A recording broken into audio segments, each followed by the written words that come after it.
Jose Manalo nagbigay ng reaksyon tungkol sa hinaharap na issue ni Tito Sen matapos magsalita si Anjo Iliana.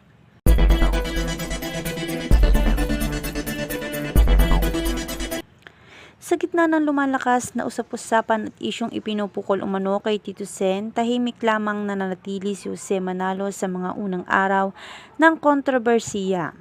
Ngunit kalaunan, hindi na niya napigilang magbigay ng maikling reaksyon sa mga tanong ng media at ng taong bayan. Sa isang impormal na panayam matapos ang taping ng isang programa, natanong si Jose tungkol sa issue na tila patuloy na nagiging sentro ng diskusyon online nang unay nagbiro pa siya. Pero makikita sa kanyang mga mata ang pag-aalinlangan at bigat ng sitwasyon.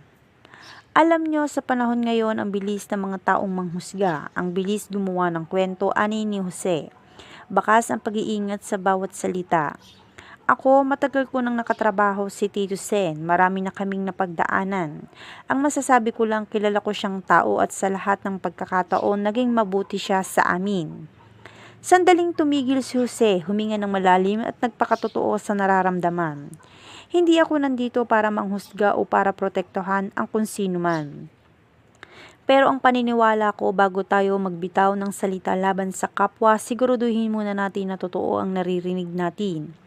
May mga pamilya, may mga taong nadadamay.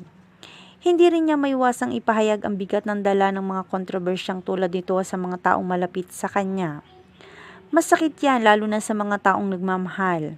Kaya sana, sa halip na dagdagan pa ang gulo, magdasal na lang tayo para sa linaw at katotohanan.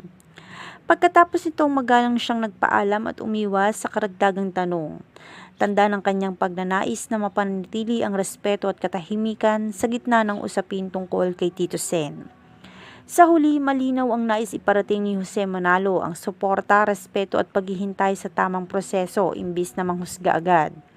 Sa tahimik ngunit matatag niyang pahayag, ipinakita niyang minsan ang pagiging tunay na kaibigan na hindi ang pagsigaw sa publiko kundi ang paninindigan sa respeto at dignidad sa panahon ng pagsubok.